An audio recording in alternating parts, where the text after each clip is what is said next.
Lá ao laboratório que fica entre campos, mas nós entretanto trouxemos-lo até ao Vocena TV e trouxemos também a diretora do Laboratório da Grávida, a doutora Ivone Mercúrio. Olá, bom dia, senhora doutora. Bem-vinda. Olá, minha senhora. Vamos então... Eu calmo nesta conversa. Nunca se sabe. Não, por acaso, acho que os homens também se deviam interessar por estas coisas, até porque são parte interessada no bom andamento da gravidez, não é? É verdade, e o Laboratório da Grávida não recebe só grávidas, porque a gravidez deve ser programada e as grávidas devem programá-la fazendo exames clínicos e laboratoriais antes da concepção. Isto interessa ao casal. E isto exatamente, interessa ao pai e à mãe. Há imensa patologia, aliás, hoje em dia até se há relação entre a pré-eclâmpsia e o nascimento prematuro dos bebés com a idade do pai. Há estudos feitos. Há cada vez mais pessoas a não conseguirem engravidar, não é? Com alguns problemas de fertilidade. Cada vez mais há problemas de esterilidade no casal. Portanto, o Laboratório da Grávida surgiu na sequência de nós, o Lab Luxor existe há 10 anos, mas nós tivemos sempre muitas grávidas e por isso resolvemos agora, este ano, que foi ontem, aliás, o primeiro dia que abrimos ao público, ter um espaço totalmente dedicado à grávida. Para que elas se sentem também mais confortáveis. Porque elas estão mais confortáveis, têm o apoio de pé, estão mais relaxadas, há curvas de 3 horas, se elas têm que fazer a curva de diabetes, por exemplo, têm que estar 3 horas no laboratório, e estar 3 horas num laboratório a circular outras pessoas e é muito complicado e eu acho que o ambiente é bonito, não sei se vocês têm imagens. As conversas são sempre de grávida. Elas gostam de conversar entre elas também e eu acho que isso é importante e o laboratório tem especificidade de fazer todos os exames que elas precisam antes, então vamos aos exames essenciais, aqueles que nenhuma grávida pode perder. Sobretudo o que me preocupa mais, até porque já não é a primeira vez que acontece no laboratório, é a patologia infecciosa. E uma grávida deve fazer, antes de engravidar, além das análises de rotinas gerais, a serologia infecciosa, sobretudo para a toxoplasmose, para o citomegalovírus, para a rubéola, sobretudo para estas 3.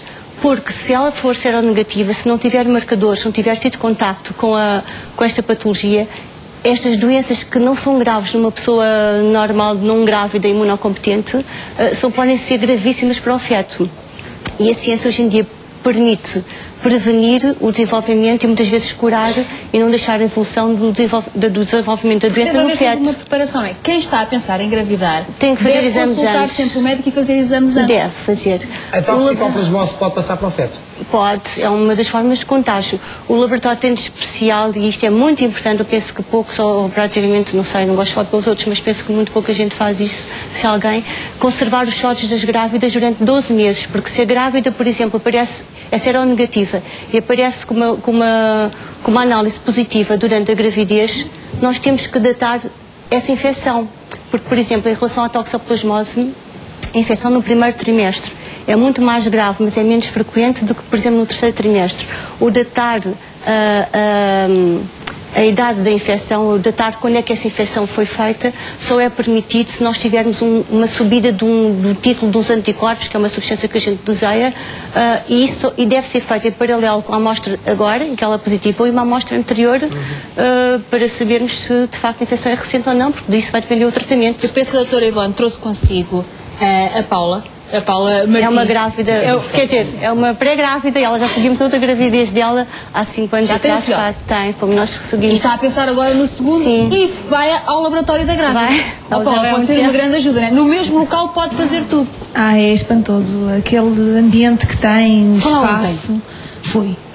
Aquilo está... Olha, não sei o que lhe posso dizer. Acho que quem pensa em ser mãe e pai, neste caso, acho que também, não é? Deve-se dirigir lá, porque tem todo o conforto. E o seu marido acompanha normalmente aos exames? Sim, também faz exames, tudo.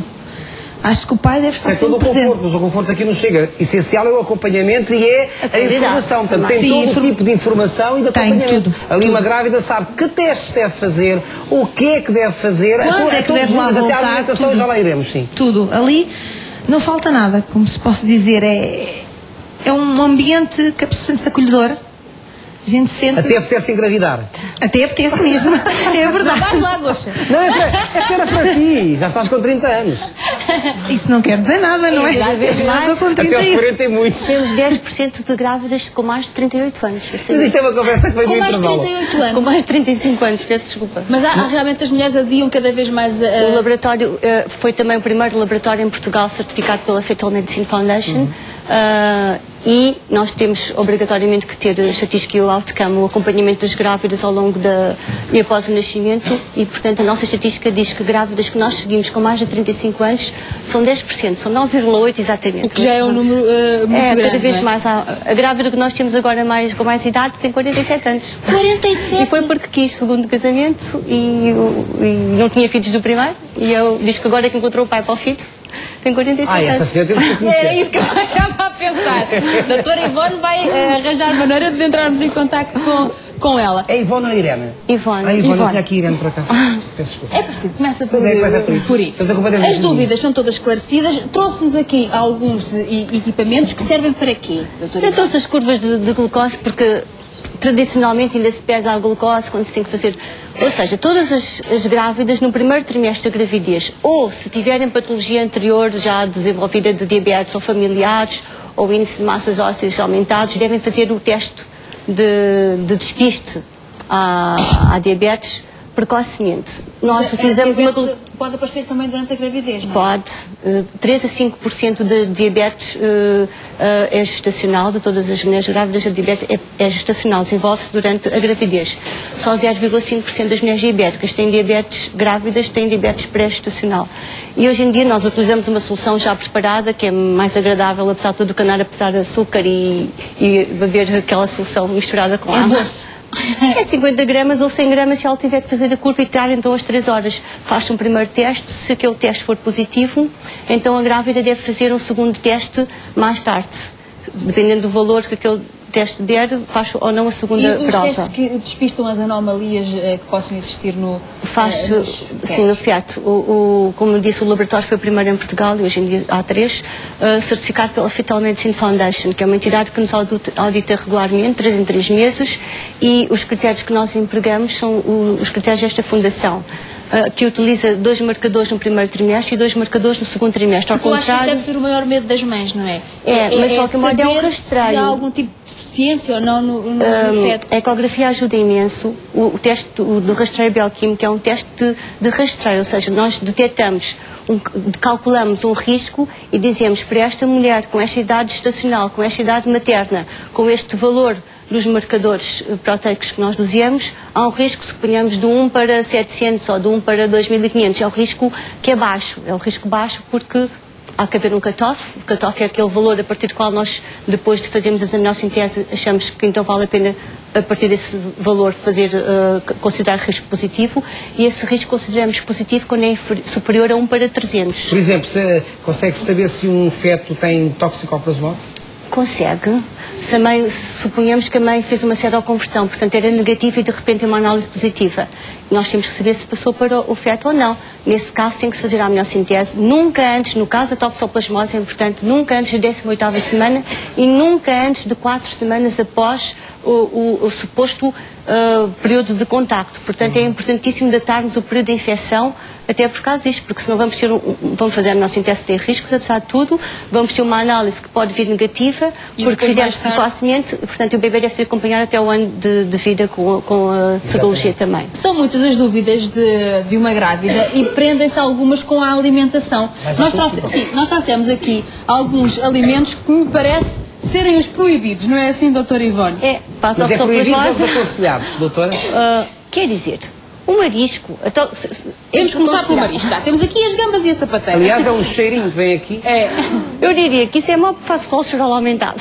Por acaso é verdade, o marisco tem muito colesterol. Por acaso sempre ouvimos dizer que as grávidas não devem comer marisco. E porquê? Pois, mas sobretudo eu penso que além de poder provocar alguma reação alérgica, há mulheres que desenvolvem sensibilidades que por exemplo, há mulheres que desenvolvem asma depois da gravidez, há mulheres que lhes passa asma. A asma, aliás, é uma doença que é muito estranha, porque pode desenvolver-se e aparecer muito tardiamente na nossa vida. Uma relação direta Não, mas agora em relação ao marisco, pode ter outros problemas. O marisco, além de provocar aumento do índice de lípidos na grávida, que não é aconselhável de qualquer modo, se estava a pôr isto em relação à toxoplasmose, eu não penso que o marisco, a não ser que acompanhe com as saladas ou que faça um coquetel de marisco, o marisco propriamente em relação à toxoplasmose não tem problema. Tem problema em relação, por exemplo, a outras patologias que podem ser graves também, como a listéria. Ou seja, mas está assim mesmo proibido ou se uma grávida tiver daqueles desejos... Eu penso que o marisco não está proibido.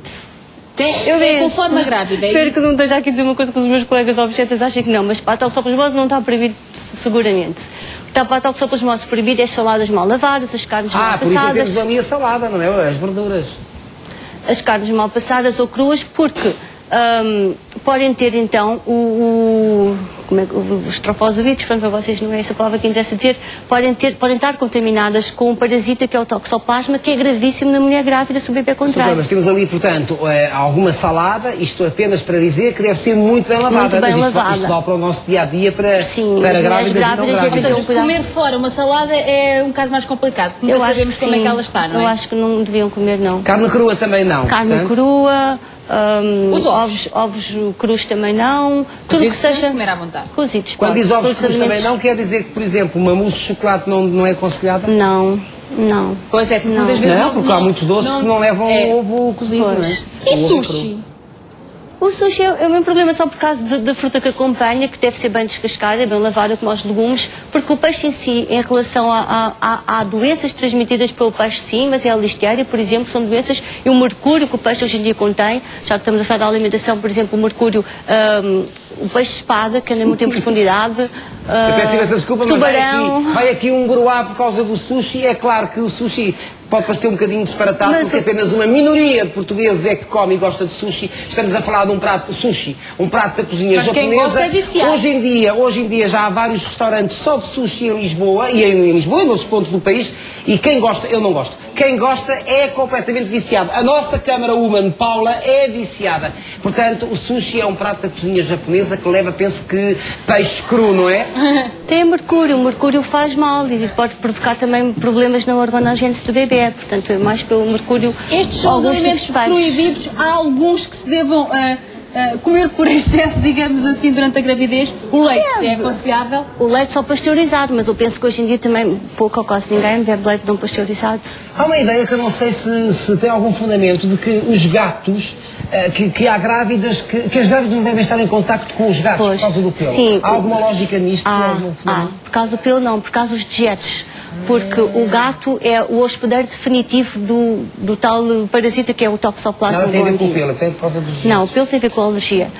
E as mulheres grávidas não devem tratar da caixa de dejetos dos gatos, devem usar luvas. Que não tratem de... Sim, podem mudá-la diariamente, porque os oocistos, que é um termo técnico, mas é o micro-organismo que vai desenvolver depois o parasita adulto, demora um dia a ficar infeccioso. Portanto, se a caixa for mudada diariamente, se elas utilizarem luvas, se tiverem alguém que possa fazer esse trabalho por elas, é melhor. Podem ter lá o gatinho. E não deixar o gato passear para a rua nesse período, coitado. Fica grávido também durante 9 meses. Fica preso, coitadinho. Em relação aos cães, não há problema? Não, o cão não. Os hospedeiros intermediários são homens, os carnívoros e... Só tem cães. Pois, os cães são... Já podes ter filhos, Goxa. Doutora Ivone, muito obrigada. Resta-nos então dizer uma vez mais que o Laboratório da Grávida fica ali na zona de Entre Campos, não é? Há uma coisa importante que eu acho que é uma coisa fantástica, que é o único laboratório privado que tem, que é a entrega dos resultados online. Já agora deixe-me dizer, porque eu acho que isto é fantástico, não ter que se deslocar de novo ao laboratório. Saber se é menino ou menina. E saber se é positivo ou negativo. A 8ª semana de gestação é uma coisa fenomenal, mas não tem interesse, tem custos económicos, só tem interesse em algumas patologias. Pode-se saber com a ecografia mais tarde. Eu penso, apesar de tudo, que se gaste, mas no bem do utente e com cabeça e medida para não... Vão existir mais laboratórios da grávida no país? Ou... Nós temos algumas unidades de colheitas distribuídas pela Zona Sul e por cá. Mas o entregar os resultados online eu acho que é uma coisa fantástica, não ter que lá voltar. Mas ainda é uma minoria em Portugal que tem computador. Mas que tem computador para receber os resultados. Sim, mas certamente essa minoria é aquela que frequenta um laboratório privado como o laboratório da grávida. E agora vamos dar dinheiro? Muito obrigado, doutora. Obrigada, com licença. Mas já vamos buscar, doutora. Ai, é o nosso filho de 14.500 euros. É verdade. Roda você.